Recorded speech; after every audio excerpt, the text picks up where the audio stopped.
Oi, pessoal, tudo bem? Espero que esteja, né? Espero que todos estejam bem e nessa jornada aí diferente, né? Um desafio para todo mundo, para mim, para vocês. E nós vamos então iniciar nossa aula de biologia de hoje. O assunto dentro da aula que nós vamos abordar é o reino Plantae, ou seja, nós vamos tratar do reino vegetal, das plantas. Logicamente, né, pessoal, nós não vamos esquecer que nós estamos estudando árvore filogenética, nós estamos estudando a filogenia, o parentesco evolutivo. Então, nós vamos olhar um pouquinho para essa questão, que é muito importante, e vamos depois para as comparações, para as características das plantas, tá ok? Então vamos começar, espero que todos gostem. Não se esqueçam de entrar lá no canal, que eu vou mandar o link no YouTube. Coloca o nome, a série, dá um like e também pode colocar comentários, né? Se quiser que a gente mude alguma coisa, alguma sugestão, pode estar colocando lá, tá bom? Então eu vou começar com vocês falando do reino Plantae, tá bom? Bom, nós vamos falar aqui, primeiramente, sobre a diversidade da vida, sobre o reino vegetal, ou seja, do reino Plantae, como eu disse para vocês, né? Então vamos iniciar. Primeiro, eu gostaria de mostrar esta imagem. Essa imagem vocês encontram no caderno do aluno de biologia do segundo bimestre. Ela está comparando.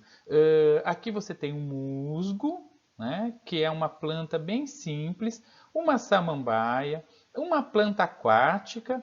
Aqui nós temos um pé de pêssego, uma dionéia, que é considerada uma planta carnívora, um pinheiro, uma flor, uma araucária e aqui no cantinho nós temos uma alga. Então todos esses seres aqui ou são do reino Plantae ou são ou fazem têm um parentesco com esse reino. Então nós vamos, pessoal, conversar um pouquinho sobre esse reino, sobre o reino Plantae. Mas para começar e deixar a conversa mais interessante, eu vou perguntar para vocês e a gente vai refletir juntos e eu vou ajudar vocês nesse entendimento, tá bom? Então vamos. Primeiramente, a nossa problematização. Olhando para a figura anterior, quais diferenças morfológicas? Para quem não lembra o que é morfológico, né? Vai pensando aí. Vocês puderam observar entre as espécies presentes nas imagens? Morfológica é a diferença de forma, né, pessoal? Elas têm diferença na forma? E considerando os aspectos evolutivos que a gente está estudando, a evolução, a árvore filogenética, como vocês agrupariam esses exemplares? Quais exemplares que eu estou falando? Do slide anterior, né, que a gente acabou de ver, que são aquelas imagens, que são os musgos, que são as plantas, que são as algas e todos que a gente viu lá que vocês puderam observar. Vocês vão poder olhar melhor aquela imagem no caderno de aluno de vocês. Eu não vou voltar muito para não ficar tão longa a nossa videoaula, tá bom? Então, se vocês quiserem, pegue o caderno do aluno, vocês têm essa imagem lá na parte de biologia, logo na primeira página, tá bom, pessoal? Então, será que tem diferença morfológica? Já vamos pensar. Será que um musgo, um pé de pêssego, eles têm diferenças? Provavelmente sim, né? E ao longo dessa videoaula nós vamos discutir tudo isso e vamos responder essa pergunta. Agora, os aspectos evolutivos, elas são todas plantas iguais ou são todas plantas? Elas têm as mesmas características? Então, essa pergunta também a gente vai estar respondendo ao longo da videoaula, tá bom? E mais um probleminha, mais algo para a gente pensar. As algas, como a uva é a última alga lá, é um tipo de alga macroscópica, para quem não conhece, é um tipo de alga que a gente vê sem microscópio, né?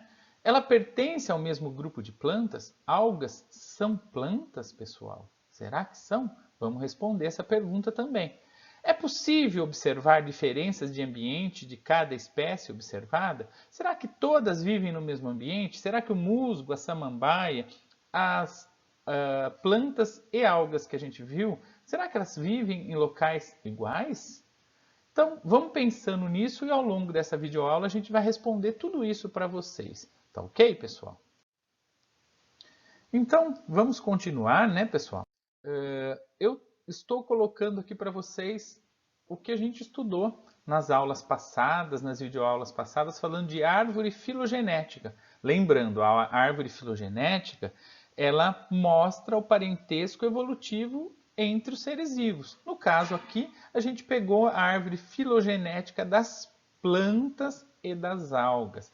Se vocês observarem, ó, o que está construído aqui?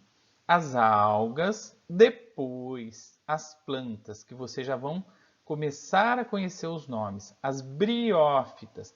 Quem são briófitas, professor? Musgos, principalmente. Tem as hepáticas também. As pteridófitas.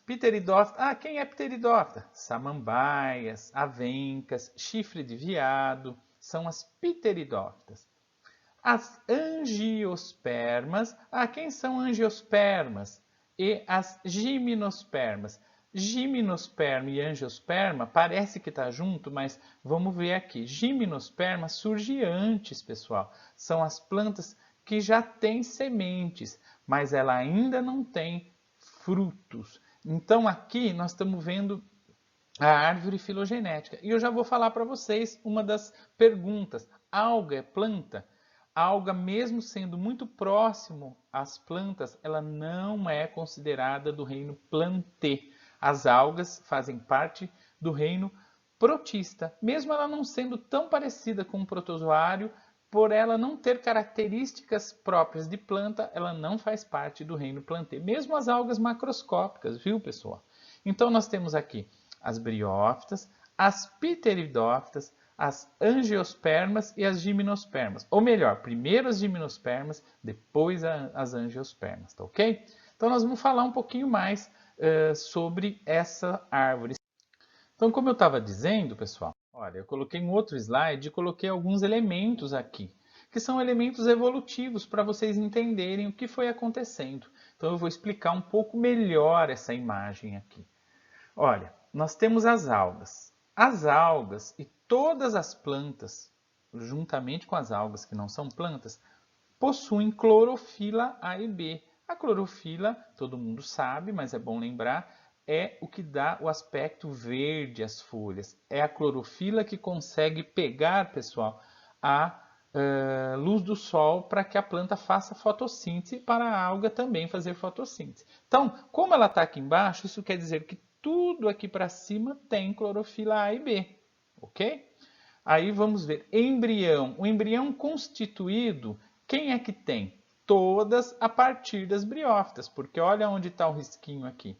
Por que eu estou fazendo isso? Porque a leitura dessa árvore, o entendimento, ele é muitas vezes cobrado de vocês, no Enem, nos vestibulares. Então é importante que vocês consigam, do mesmo jeito que vocês leem textos, gráficos, tabelas, que vocês entendam como funciona uma árvore filogenética. Bom, embrião todas as plantas têm. Agora, vasos condutores todas as plantas têm?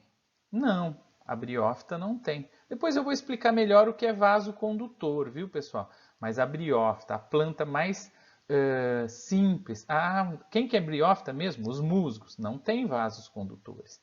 Agora, subindo aqui, as pteridófitas, por exemplo, as pteridófitas, que são as samambaias, né? Elas não têm sementes, porque a semente está para cima dela aqui. Então não tem semente? Não, nem as pteridófitas, nem as briófitas. Tudo que está aqui para baixo não tem semente, nem as algas, né? E aí subindo, as gimnospermas já têm semente, as angiospermas também. E olha o que surgiu aqui, flor e fruto. Quem é que tem flor e fruto?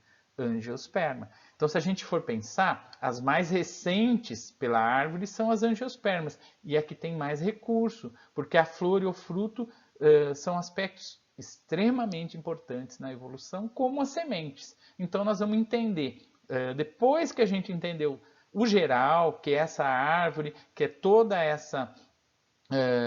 esse mecanismo evolutivo, que é muito importante que vocês entendam, a gente vai pegar cada um desses grupos aqui, pessoal, e vai explicar melhor para vocês. Então, esse é o primeiro ponto.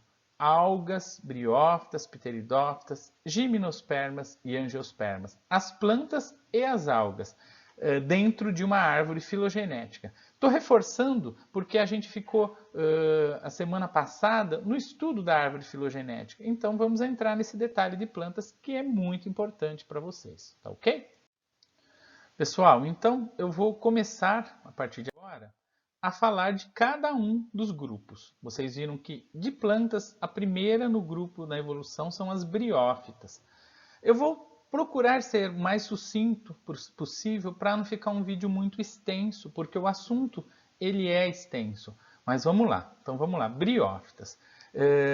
Briófitas são as plantas mais simples, são os nossos musgos. Se você observar, musgo está aqui, hepáticas também. Olha o tamanho do musgo aqui, pessoal. Ele não chega a 2 centímetros de tamanho, tá? Se você observar aqui também, vocês estão vendo os musgos, né? Então, é interessante você conhecer. Essas são as plantas primeiras que surgiram, provavelmente. Elas são bem pequenininhas, né? Olha que musgo, a gente conhece aqui principalmente. Esse tipo de musgo é o que mais a gente conhece. Aqui você tem musgos também. Aproveito para falar de líquens. Líquen não é musgo. Líquen é uma associação entre alga e fungo. E que é bacana vocês conhecerem. O local que tem líquen, segundo alguns pesquisadores, é porque o ar não está tão poluído, porque o líquen não suporta. Só para vocês entenderem melhor, o líquen é uma associação que alga e fungo trocam. Cada um fornece algo para que eles se mantenham vivos. Eles vivem juntos, tá bom? É uma das belezas da natureza aí. E os musgos vivem próximos muitas vezes do líquen, né? Musgo, como eu disse, é a planta briófita, né? Então, aqui eu coloquei algumas características, depois vocês podem olhar melhor, mas vou explicar rapidamente que briófita foram as primeiras plantas da Terra, são pequenas, não tem flor, não tem semente, não tem fruto, não tem raiz, não tem caule, não tem folha. Ela tem rizóide, cauloide e filóide, que é como se fosse raiz, caule e folha bem primitivo. A epiderme é fina, impermeabilizante e com estômatos. Se vocês lembrarem lá do segundo ano, o estômato é por onde a planta absorve gás carbônico, libera oxigênio e também por onde ocorrem trocas gasosas. São plantas avasculares, ou seja, são plantas que não têm vasos condutores. Resumindo, vaso condutor é o que leva água e sais lá para cima da planta e o que traz o que ela produz de volta. Como essa planta não tem vaso condutor, ela é chamada avascular. Então a gente fala que as briófitas, pessoal, ela é pequena porque não possui vasos condutores. A água é absorvida e transportada de célula a célula. Não ter vasos condutores, pessoal, faz com que a planta seja pequena. Porque as plantas que são maiores, ela precisa ter vasos condutores. É como se fossem transportes que levam a água lá para cima e que traz o açúcar que a planta produz. Os vasos condutores, só para vocês saberem, são chamados de xilema e floema, mas a gente trata desses detalhes numa outra aula, tá? Então, não tem tecidos de sustentação, o tamanho é pequeno, depende da água para fecundação. E eu vou explicar um pouco mais disso aqui, por que ela depende da água para fecundação, tá bom? Então, essa é uma explicação muito importante que vocês vão ver no slide seguinte, tá? Olha, aqui eu também estou mostrando um musgo, né? O musgo ele tem uma parte aqui que a gente chama de gametófito e ela tem uma parte que se chama de esporófito, que eu vou explicar para vocês com mais detalhes um pouco como funciona, tá bom? Aqui também uma estrutura de um musgo, certo? Aqui o ciclo de vida de um musgo. Isso é importante que vocês entendam. Porque o musgo, como ela é uma planta bem simples, é uma planta que a gente fala que não é superior, e ela tem essa estrutura predominante que a gente chama de gametófito. E ela tem essa estrutura que se chama esporófito, que é uma estrutura que dura muito pouco na vida de um musgo. O gametófito é o que dura mais, pessoal. Se vocês observarem esse gametófito, se fosse comparar, para a gente fazer uma comparação um pouco assim até diferente, se fosse um animal, o gametófito seria um testículo, seria um ovário, seria um produtor de gametas. E na planta, só para mostrar que ela não é tão evoluída, o que predomina nela é o produtor de gametas, é esse gametófito. E é esse gametófito e esse esporófito que fazem parte do musgo, tá certo? Então vocês têm aqui o esporófito, que produz esporos. Então os esporos caem daqui assexuadamente. Então essa é uma geração assexuada. Quando cai, cada esporófito vai germinar um gametófito. Então a gente até brinca, filho de esporófito, esporófitinho não é. Filho de esporófito, o que é? É gametófito. E esse gametófito tem masculino e feminino. Ele vai fazer o que o esporófito não faz. Ele vai cruzar. Na verdade, ele vai produzir como se fosse um espermatozoide, só que na planta se chama anterozoide, para fecundar o óvulo, mas só que na planta se chama oosfera. Esse anterozoide aqui, pessoal, ele vai fecundar a oosfera, só que para isso precisa de água. Então essa planta aqui, ela vai necessitar de água. Musgo só vive em lugar que tem água, senão ele não vive. Se vocês observarem aqui, ó, ele está fecundando. Ah, mas vai nascer então um gametófitozinho? Não, filho de gametófito é o quê? Esporófito. Então nós temos aqui uma diferença, né, pessoal? O filho do esporófito é gametófito e o filho do gametófito, ele é esporófito, ok? Então a gente tira algumas lições aqui. Ela tem uma geração assexuada, que é do esporófito, e tem uma geração sexuada, que é do gametófito. Então a gente fala que o ciclo de vida de um musgo, ele é de alternância de gerações, certo? A gente fala que se chama alternância de gerações, tá bom? É importante que vocês entendam isso e que ele depende da água. Sem água, o musgo não sobrevive, tá ok? Então, né, pessoal, como a gente estava falando do musgo, né, do ciclo de vida do musgo, agora nós vamos para o segundo grupo de plantas, que são as pteridófitas. Pteridófita são as samambaias, né, que você está vendo uma samambaia. Samambaia sul, que é o que dá em matas, né, da onde o pessoal hoje não pode mais tirar, mas retirou muita raiz de samambaia sul para fazer xaxim, né? Então, a samambaia sul, ela é uma protegida hoje ambientalmente, porque as pessoas tiravam muitas dessas raízes para fazer xaxim. Acho que alguém deve ter em casa algum xaxim ainda. Hoje a gente não encontra vasos de xaxim. Para quem não sabe, é um vaso que se plantava muita orquídea, plantava samambaia mesmo, né? Mas hoje isso não é permitido. Só é permitido que produza quando a plantação é própria, tá ok? E dentro das pteridófitas, nós vamos entender um pouco melhor, né? As avencas, olha, as avencas são também conhecidas. Quais são as principais características dela? Já que são a segunda no grupo das plantas, né? Elas já têm raiz, já têm caule, já têm folha, já são vasculares, quer dizer, a água e os sais já chegam, ela pode ser grande, pessoal. Ela tem xilema e floema, como eu falei. Isso se chama vaso condutor de seiva, então ela pode ser grande, né? A presença disso faz com que elas cresçam mais que as briófitas, tá bom? Então, e vivem em ambiente úmido ainda, como as briófitas. Vamos entender o porquê disso, né? Por que as samambaias, as avencas têm que viver ainda em ambiente úmido, né? A licófita também, acho que vocês já viram em decoração, é esse tipo de pteridófita, né? A psilotófita também, né? São alguns tipos aí que a gente coloca. O equiseto é muito usado para fazer jardinagem hoje, também faz parte. E o ciclo de vida? O ciclo de vida, ele muda algumas questões com relação às briófitas e outras não. Vou explicar rapidamente. O ciclo de vida, você tem aqui uma samambaia, né?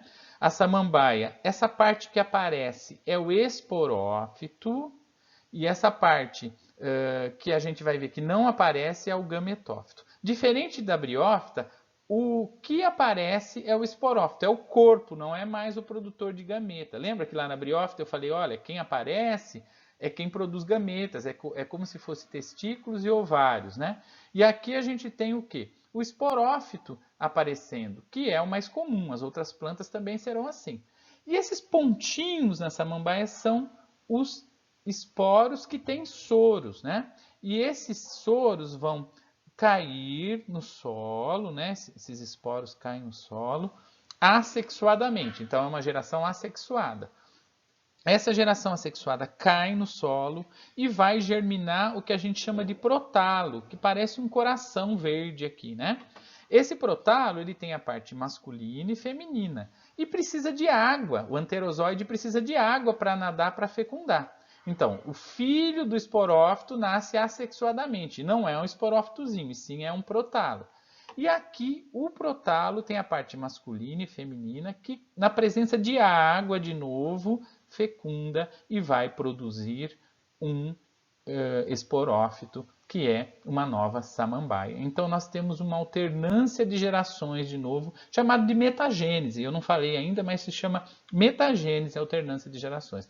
Uma geração assexuada e uma geração sexuada, sendo que na geração sexuada você tem dependência de água para fecundação ainda. Por isso essas plantas necessitam de água, viu, pessoal? Se você olhar aqui, ó, que interessante, nós temos uma raiz de samambaia, né? As raízes e o caule. O caule, pode perceber que ele é na horizontal. Não é o normal. Um tronco de uma planta, ela é na vertical. E o da samambaia, ele é uma exceção, ela é no horizontal, né? E aqui você tem também as raízes saindo, só para vocês entenderem. Eu falei que a samambaia tem raiz, tem caule, tem folha, né? E tem esses soros aqui que são da parte assexuada, tá ok?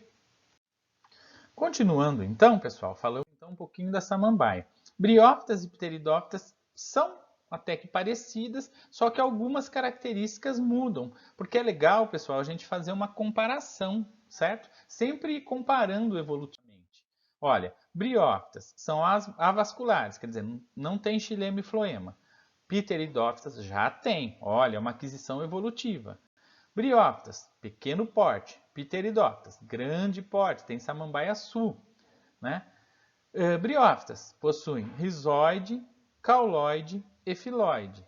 Já as pteridófitas têm raiz, caule e folha, então são aquisições evolutivas, Ambos não possuem nem sementes, nem flores, não tem nem semente, nem flor, nem fruto e vivem em ambiente úmido, porque como eu já expliquei, ambas dependem da água para a reprodução. O que está aqui em rosa é o que mudou, o que está em preto é o que permaneceu para vocês estudarem e entenderem melhor, tá ok? Bom, e continuando, né, a falar do assunto, vamos entrar nas gimnospermas. Gimnosperma são plantas que já têm algumas aquisições importantes. Olha, vamos mostrar primeiro quem são elas, né? Aqui você tem as cicas, que é um tipo de... a gente conhece muito nos jardins, né? As araucárias, que também a gente chama de pinheiro do Paraná, que é muito comum na região sul, principalmente a região do Paraná. Era mais, já foi muito devastado. Aqui você tem vários tipos de pinheiros, né? De pinos. E aqui você tem as sequoias, que também são árvores gimnospermas. Percebam que são árvores maiores, de grande porte. Os pinheiros são chamados coníferas, porque tem forma de cone. Para quem não sabe, esse formato é porque existem nos locais que até caem gelo, né? E elas têm esse formato porque o gelo pode cair, não fica parado na folha e não queima toda a folha delas. Então a natureza ela vai evoluindo e vai melhorando, né, pessoal? Então nós temos aqui as gimnospermas. O nome dela é interessante. Gimnospermas. Esperma é semente. Gimno é nua. Então, a gimnosperma são plantas que têm sementes nuas. O que é a semente nua? O que seria a semente que não tem roupa? Qual é a roupa da semente? Pensa um pouquinho aí que a gente vai conversar. Como eu estava dizendo, pessoal, planta que tem semente nua, é a planta que não tem roupa. Mas qual a roupa da semente? Para quem não sabe, só para vocês em primeira mão, a roupa da semente é o fruto. O nome certo em biologia não é fruta, fruta é popular, e sim fruto. Então, gimnosperma é planta que tem semente, mas que não tem fruto. Guardem essa aí. E eu vou mostrar uma curiosidade para vocês. Qual a maior árvore do mundo? Será que alguém sabe? Pensa um pouquinho aí. Maior árvore do mundo é uma gimnosperma chamada sequoia. Olha essa pessoa perto das sequoias. Ô, professor, tem no Brasil? Não. É muito comum na América do Norte, nos Estados Unidos nós temos sequoia. Né?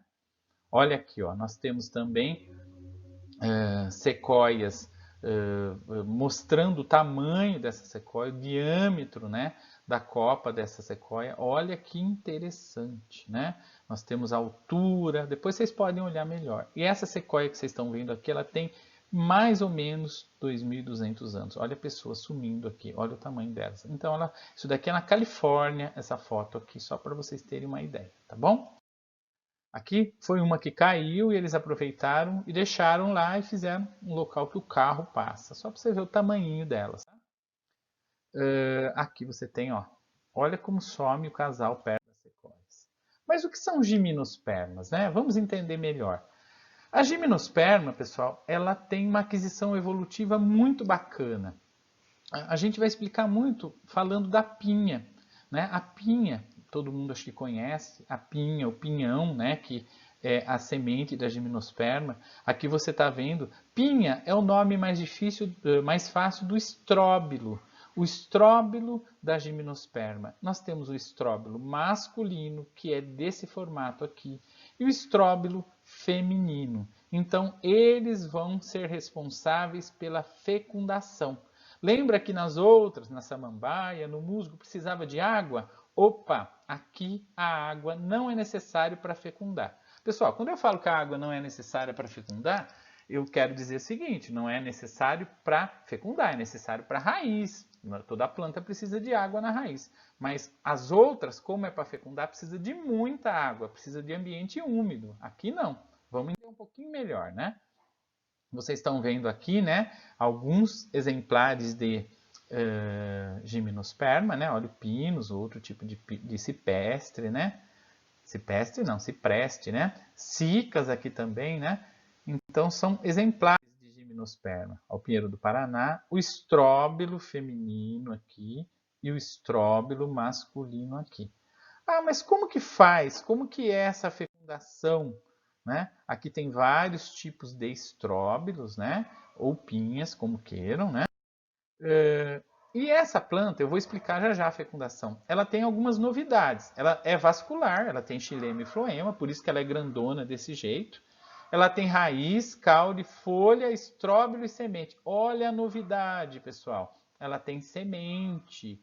A outra não tem semente. E os gametas, gameta, para quem não sabe, não se lembra, é célula sexual, elas são produzidos nesses estróbilos e são transportados pelo grão de pólen. E a gente tem nessa planta, pessoal, os polinizadores. E essa planta ela tem uma importância muito grande, porque elas foram as primeiras plantas que conquistaram o ambiente terrestre, porque não dependem mais da água para a fecundação. Ah, mas o que é isso? Eu vou explicar um pouquinho melhor já já, tá bom? Então são plantas que têm novidades, né? Tem o grão de pólen, tem a semente, tem a polinização. Aqui você tem o ciclo de vida de um pinheiro e eu vou explicar um pouquinho melhor. O estróbilo feminino e o estróbilo masculino. O masculino, ele tem que chegar ao feminino para fecundar. E para isso acontecer, como elas não são plantas extremamente cheirosas, não são coloridas, quem é que leva o grão de pólen do masculino para o feminino? É o vento. Porque, pessoal, o grão de pólen é a estrutura que leva o que vai fecundar. Um grão de pólen não é o que fecunda propriamente dito, ele está com o que vai fecundar. Ele vai levar, ele é o transportador, nele está o que vai ser fecundado. Então, o grão de pólen, para que vocês entendam melhor, ele é masculino, beleza? Ele é masculino. Então você tem aqui o grão de pólen e ele vai chegar na parte feminina e ele vai fecundar, ok? Então, para isso, o vento leva. Não precisa mais de água. Então, a gente fala que essas plantas conseguiram duas coisas muito importantes. Se liguem no que eu vou falar. Primeiro, essas plantas conseguiram se libertar da água para a fecundação. Isso é muito importante na natureza, porque eles não precisam viver tão perto da água, viu, pessoal? Então ela conseguiu o quê? Ela conseguiu o grão de pólen, primeiro ponto, que leva, no caso, por meio do vento. E conseguiu, depois que fecundasse, para que o embrião ficasse protegido e com nutrição, a semente. Olha que bacana! Então, as inovações nessa planta são grandes. A gente fala assim, essa planta, ou seja, as gimnospermas, foram as que conquistaram o ambiente terrestre. São essas plantas que conseguiram dominar a terra primeiro, porque as outras, briófitas, pteridófitas, eram muito dependentes da água, pessoal. Essa daqui não, essa já pode ficar mais longe, só precisa de água para a raiz. Ah, mas por que mesmo? Porque tem grão de pólen e porque depois que fecunda tem semente. O grão de pólen consegue levar para fecundar. A semente é o que consegue proteger o embrião depois que ele nasceu. Vocês veem que tem sementes que duram um tempo. Tem semente que é vendida em saquinho, depois você põe para germinar, ela germina, sendo viva mesmo, né? Então, a importância da semente. E não se esqueçam, pessoal, conquista do ambiente terrestre é gimnosperma. Guarda essa informação. Como eu estava dizendo, guarda essa informação, que ela é extremamente importante, ok? Aí você está vendo alguns exemplos da fecundação, o pólen, né, sendo demonstrado nas imagens aqui para vocês, ok? Aqui está mostrando também o estróbilo, o pinhão. O pinhão, na verdade, é uma semente, né? Muita gente confunde, pensa que o pinhão é um fruto da gimnosperma. Pessoal, a gimnosperma não tem fruto. Então, o pinhão nada mais é do que a semente da gimnosperma, ok? Pessoal, vamos para angiospermas. Eu resolvi fazer essa videoaula maior para postar uma vez só. Aí vocês assistam por partes, tá bom? Vamos fazer assim, porque eu estava fazendo vídeos menores, agora eu resolvi fazer um maior, porque assim a gente trabalha todo o assunto e explica melhor, tá? Espero que dê certo. Depois vocês me falam, tá bom? Aí vem as angiospermas. As angiospermas são as plantas que dominam, são as plantas superiores. Vocês estão vendo aqui muitos frutos, porque a novidade dela tem a ver com frutos. Então vamos entender um pouquinho melhor, né, pessoal? Flores, né? Planta que tem flor e planta que tem fruto, a gente chama de angiosperma, né? Então vocês estão vendo aí um monte de planta com fruto. Que também vocês estão vendo, né? Aqui o que chama atenção, que vocês estão vendo, por exemplo, tomate, pimentão, amendoim. Por que está aqui como fruto? Nós vamos explicar o porquê. E vocês vão entender hoje o que seria, o que é a concepção de fruto, que é bem bacana, tá bom? Mas quais as principais características das angiospermas? Além de tudo que a maioria já tem, raiz, caule, folha, ela tem flor e fruto. Semente a gimnosperma já tinha, agora ela tem flor e fruto. Mas olha, por que angiosperma? Angio quer dizer coberta, semente coberta, semente com roupa. Qual a roupa da semente, pessoal?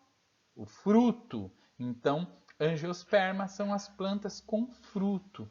Ah, mas o que isso ajuda? O que o fruto ajuda?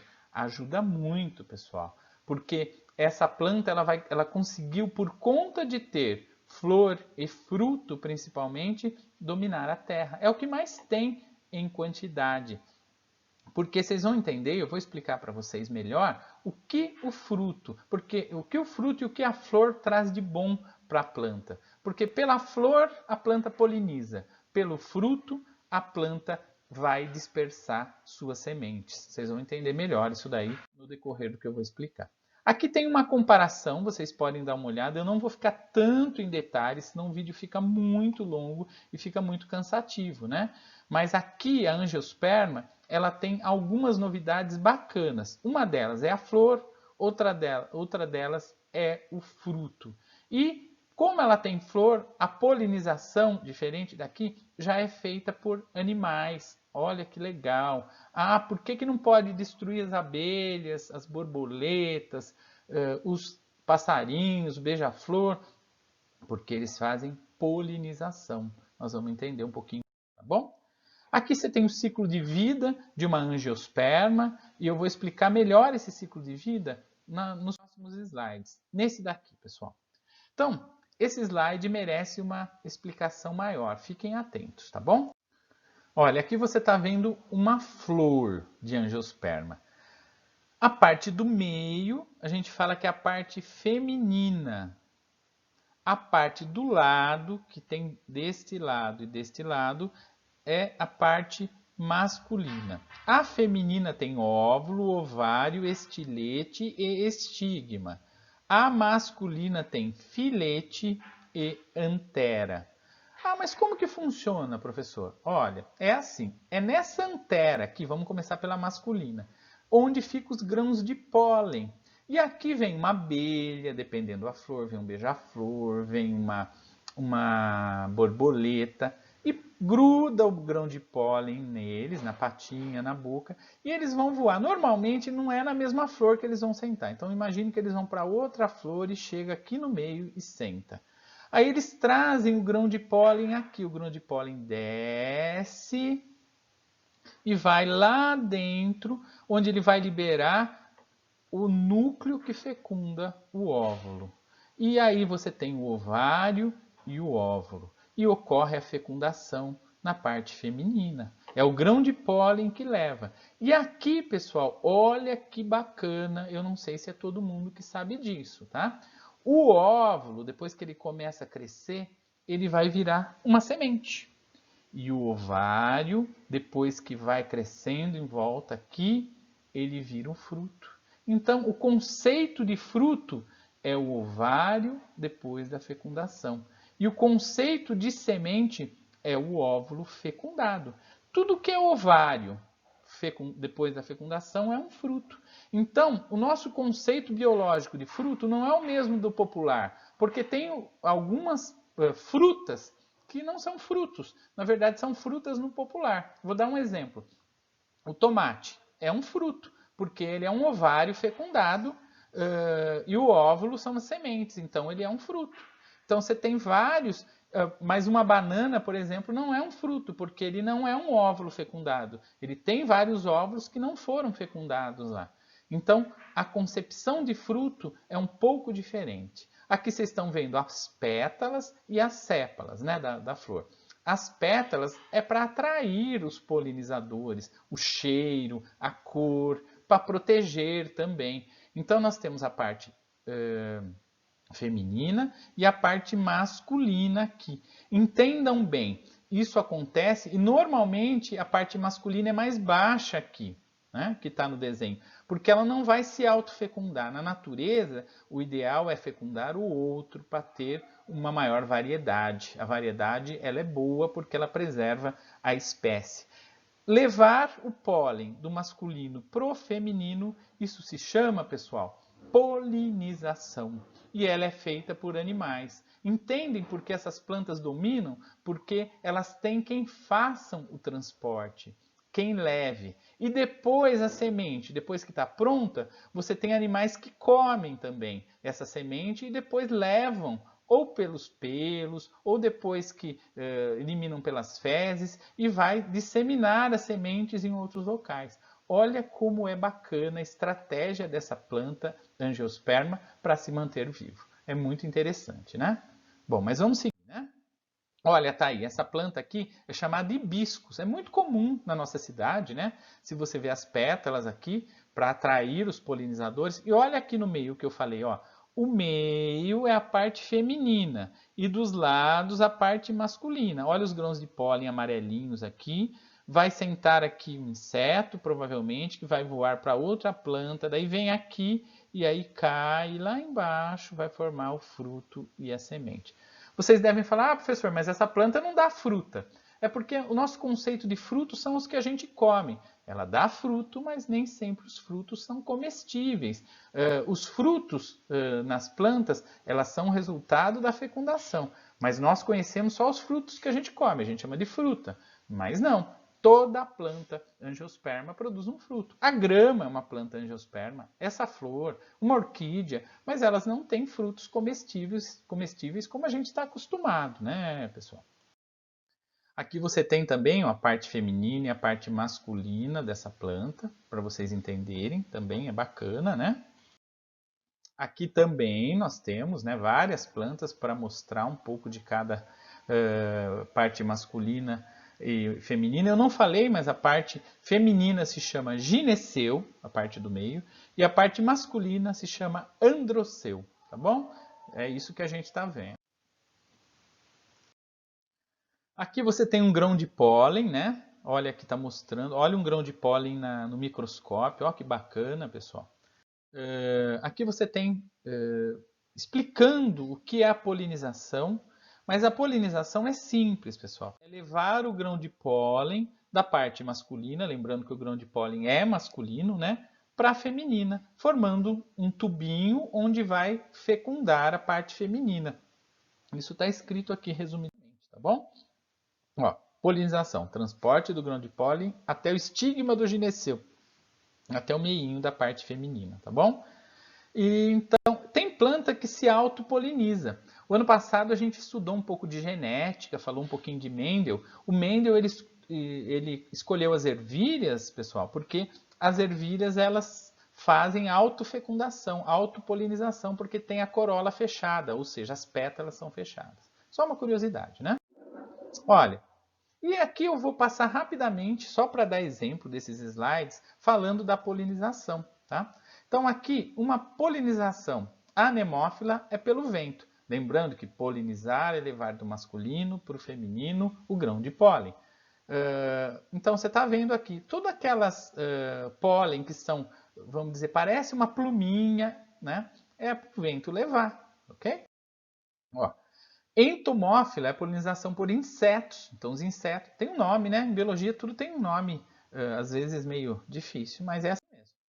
Ornitófila, ornitofilia, é a polinização por aves. As aves também fazem polinização, daí a importância delas. Né? Quiropterófila é a polinização feita por morcegos. Morcegos são muito importantes, né? Não podemos matá-los. Além de fazer polinização, eles são importantes porque boa parte dos morcegos comem insetos, são insetívoros, né? Então eles não deixam a população de insetos aumentar tanto quanto se não tivesse morcegos. Morcego é um mamífero bem importante, viu, pessoal? Polinização por água, são plantas aquáticas, então a gente fala de hidrofilia ou hidrófila, tá bom? A fecundação, eu já falei um pouco, aqui só está mostrando uma abelha, né? Fazendo a polinização, só para ilustrar o que eu estou falando, né? Aqui está mostrando a fecundação, o grão de pólen descendo, né? Como eu já falei para vocês, no tubo polínico. E aqui fecundando, formando o embrião, né? Qualquer dúvida, pessoal, depois vocês perguntem, tá? Como é uma aula mais longa, depois vocês podem estar perguntando. Aqui nós temos os tipos de ovário, não tem um tipo de ovário só na planta, só para vocês conhecerem, eu coloquei aqui, tá? Aqui você tem ovários que produzem frutos diferentes, né? Vocês podem observar que aqui você tem o óvulo que vira semente e o ovário que vira fruto. Mesma coisa aqui, ó, um monte de óvulos que viram sementes. Aqui também, ó, a vagem é o fruto e a semente são as ervilhas, né? Então são para a gente entender como que funciona, né? Aqui você tem um grão de pólen, né? Numa foto aumentada, né? Para vocês entenderem melhor. Essa imagem eu não vou entrar em detalhe, ela explica um pouco melhor a fecundação, mas não precisamos entrar tanto em detalhe, tá? Aqui ele volta a falar, né, da dispersão de sementes. O que é dispersão de sementes? Depois que fecunda, forma a semente, essa semente tem que ser levada. E quem leva? O vento, a água, os animais. Isso é muito importante. Então nós temos duas partes, polinizar e dispersar sementes. Aqui nós temos o fruto, né? O fruto e as partes dele, o epicarpo, que é a parte de fora, o mesocarpo, que é a parte do meio, e o endocarpo, que é a parte de dentro, tá? Então, fruto, né? O nome popular é fruta, né? Mas, na verdade, gente, o que a gente conhece por fruto é um fruto carnoso, que eu vou explicar um pouquinho mais para vocês o que é isso ainda nessa aula, tá bom? Então, nós vamos falar agora dos tipos de frutos.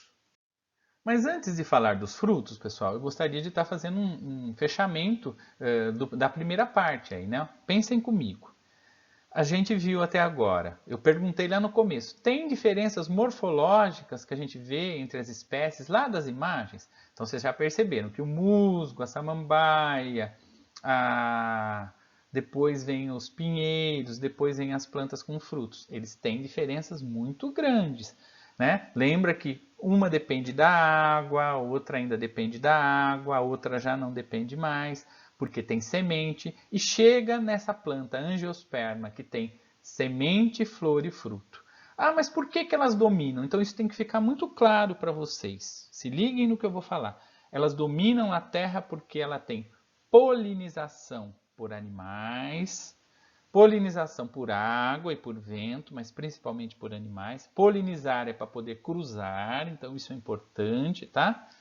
E ela tem, depois que cruzou a semente formada, ela tem fruto que atrai os animais, fruto que é levado para todos os lados para a semente poder nascer, né, pessoal? Então, olha o que essa planta tem de recurso em relação às anteriores. Então, as diferenças morfológicas são muito grandes.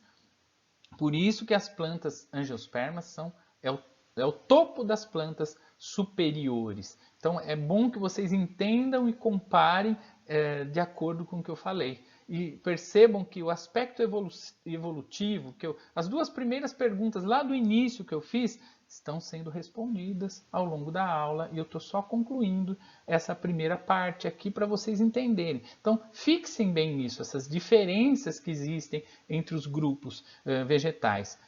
Ah, mas a alga, ela é um vegetal? Não, eu já falei, a alga faz parte do reino protista, porque ela não tem nem raiz, nem rizóide, nada. Ela é um talo. O corpo da alga macroscópica, que é a alga grande, ela é um talo, então ela não tem característica de planta, por isso que ela não está no reino plantê. Agora, as plantas que a gente viu vivem em ambientes diferentes? Porque eu fiz essa pergunta lá no início também, se vocês lembrarem. Vivem, né, gente? Porque depende das adaptações que elas têm e que elas foram adquirindo. Então, muito importante vocês guardarem essas informações e elaborar isso lá na árvore filogenética que eu mostrei no começo para vocês. Bacana? Então, eu espero que vocês tenham entendido. Agora eu vou numa parte que eu acho bastante legal para vocês entenderem o que é um fruto. Né? Nunca mais vocês esquecerem a diferença de um fruto, de uma fruta, de um fruto carnoso, de um fruto que não é carnoso. Eu considero essa última parte uma parte ilustrativa que é bacana saber, tá bom? Então eu vou passar, vai ser mais rapidinho um pouco, porque é mais para ilustrar tudo que eu falei, tá ok? Vamos lá então. Então, pessoal, vamos falar dos tipos de frutos, né? Primeiro tipo, carnosos com mesocarpo carnoso. Esses são os frutos atraentes para os animais. E esses são os frutos que vocês conhecem, que a maioria das pessoas conhecem. Esses frutos podem ser dois tipos. Baga, geralmente tem muitas sementes. Então, o fruto carnoso tipo baga é tipo o mamão, o maracujá, a melancia, o tomate, a laranja. São frutos carnosos tipo baga. Tem muitas sementes. Ah, cada semente aqui é um óvulo que foi fecundado. E o fruto, ele é o ovário depois da fecundação. Por isso que ele é fruto, senão não seria fruto, tá?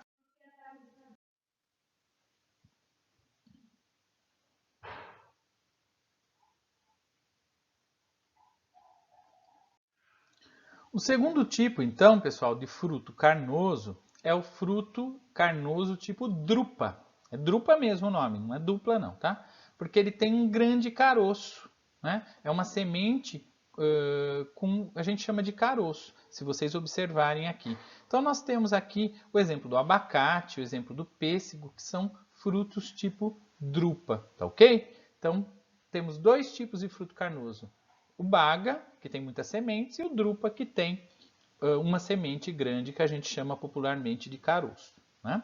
Agora, tem os frutos secos. E esses frutos secos são bem interessantes, porque a gente não considera fruto, porque ele não tem material nutritivo. E isso confunde a gente. A gente fala, mas isso é fruto? Pelo conhecimento popular, a gente nem considera fruto. Então, ó, os frutos secos, eles podem ter estruturas como ganchos, espinhos, para grudar nos animais. Então, às vezes você vê aquele espinho que gruda no pelo do animal, ou na gente mesmo. E aí ele leva para outro lugar, né? E depois cai, lá tem uma semente. É uma estratégia que ele tem. Então, os frutos secos, eles são de dois tipos. Os deiscentes são aqueles que se abrem para liberar a semente. Vocês estão vendo aqui a vagem, né? Ou legume, são tipos de frutos deiscentes. Ele abre para que a semente saia. Tá? Temos o folículo, que é o jacarandá, a sílica, são só exemplos, né? Só para você ilustrar um pouquinho. O pixídeo, nós temos cápsulas aqui, nós temos outros, né, que abrem para que a semente apareça. Tá? E os frutos indeiscentes, não é indecente, é indeiscentes, que não abrem para a semente, né? Para liberar a semente. Então nós temos aqui, por exemplo, o milho, o trigo, o arroz, são... Ah, mas isso é fruto? Sim, olha que interessante, né? Muitos de nós não sabíamos disso. São frutos na concepção biológica, mas são frutos secos. Frutos secos a gente acha que não é fruto, né? Então estamos aprendendo isso hoje. Ele não se abre para a liberação da semente. O aquênio, as sâmaras, né? Então são vários aí. E aí, pessoal, a gente vai falar um pouquinho dos pseudofrutos. Pseudo quer dizer falso. Pseudônimo é um falso nome. Pseudofruto é um falso fruto. É uma parte comestível que não é fruto. Ah, como que eu sei que não é fruto? Porque ele não é nem ovário nem óvulo. Tem que ser ovário depois da fecundação para ser fruto, né? E tem que ser óvulo para ser semente. Ah, mas como assim? Se você pegar a maçã, por exemplo, o meinho da maçã, né? O meinho da maçã é o fruto, porque aqui é o ovário e as sementes que eram óvulos estão aqui. O restante não. O restante, o mais gostoso, é o receptáculo floral. Outro exemplo é o caju. O fruto em si é a castanha, porque é aqui que foi desenvolvido o ovário e o óvulo. O que a gente come do caju, que é gostoso, que a gente faz suco, é o pedúnculo. Para quem não sabe, o pedúnculo é o cabinho. Por isso que o caju que a gente come, a gente fala que é um pseudofruto. Não é um fruto na concepção da palavra, certo? Aqui a gente vê também o morango. O morango, na verdade, o fruto é cada pontinho que você encontra nele é um fruto, tá? E aí você tem também pseudofruto que forma-se infrutescência. E aqui nós temos vários modelos que eu não vou me estender muito, viu? Aqui você tem também uma infrutescência, né? Mostrando que existem vários. Infrutescência, na verdade, é um conjunto de frutos, né? que se forma. O pseudofruto do abacaxi, né? O abacaxi em si que a gente come não é um fruto também, né? O abacaxi não é um fruto em si. A banana é interessante. Ele é um fruto partenocárpico. Na verdade, o que se desenvolve aqui, partenocarpia, só para vocês entenderem, é a capacidade que um ser tem de se reproduzir sem cruzar. Tem insetos que são partenocárpicos. Na verdade, eles não precisam ter a fecundação para nascer o filhote. Mesmo ele tendo reprodução sexuada. Tem insetos que têm reprodução sexuada, mas na ausência do macho, eles se reproduzem por partenocarpia. E, na verdade, a banana ela é um fruto partenocárpico, quer dizer, ela é um ovário que cresce sem fecundação. Por isso que não tem semente. Olha que interessante, né? Comemos tanta banana e não sabíamos que banana não era fruto. Tá aí mais uma verdade. E para a gente encerrar, pessoal, que já está dando quase uma hora de aula aí, né? Nós vamos falar olha, polinizou, né?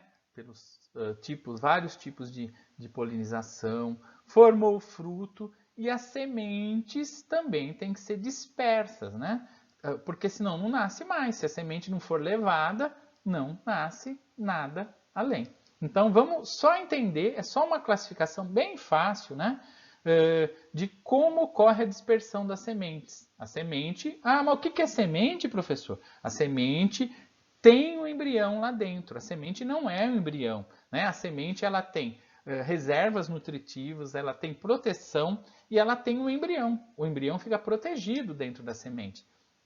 Só que essa semente, para nascer, tem que ser lançada no ambiente. No ambiente natural, quem é que lança? Os animais, o vento, a água. E tem nomes para isso, né? Se a semente é levada pelo vento, que são sementes que parecem uma pluminha ou parece uma asinha, é chamado anemocoria. Se é pelos animais, é chamado zoocoria. Se é pela água, é hidrocoria. Você deve estar falando, nossa, mas há pouco tempo você falou esses nomes parecidos aqui. Eu estava falando, pessoal, da polinização, só para vocês não confundirem, hein? Polinização é para fecundar. Aqui já está fecundado. Aqui eu estou falando da dispersão de sementes, depois que fecundou. No caso, em frutos secos. Nos frutos carnosos, os animais comem os frutos e levam as sementes, ou engolem, ou jogam no ambiente depois de comido, e está feita a dispersão de sementes, tá bom?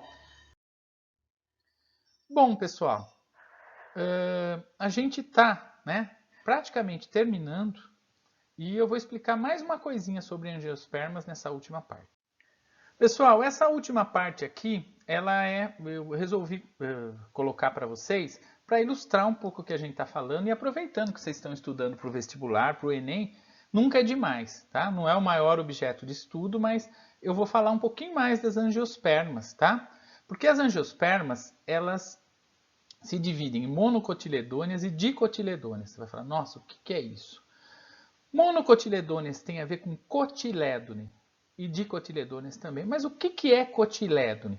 Cotilédone é uma estrutura que essas plantas têm na semente, que é uma reserva nutritiva que auxilia no desenvolvimento dessas sementes. Se essas sementes têm um cotilédone, ela chama monocotiledônea. Se ela tem dois, ela se chama dicotiledônea. Vou explicar um pouquinho melhor. Olha, as monocotiledôneas e dicotiledôneas são identificáveis pela raiz, pelo caule. Olha, a raiz da monocotiledônea parece uma cabeleira. Da dicotiledônea, ela parece uma raiz só, principal. Vou dar um exemplo maior de monocotiledônea, é o milho. E dicotiledônea é o feijão. Pode perceber que se você olhar, você percebe que a semente do feijão dá para dividir em duas, a do milho não, tá? Aí o desenho, ó, da monocotiledônea e da dicotiledônea. Outra característica, monocotiledônea, caule tipo como, tipo a cana, tipo a palmeira.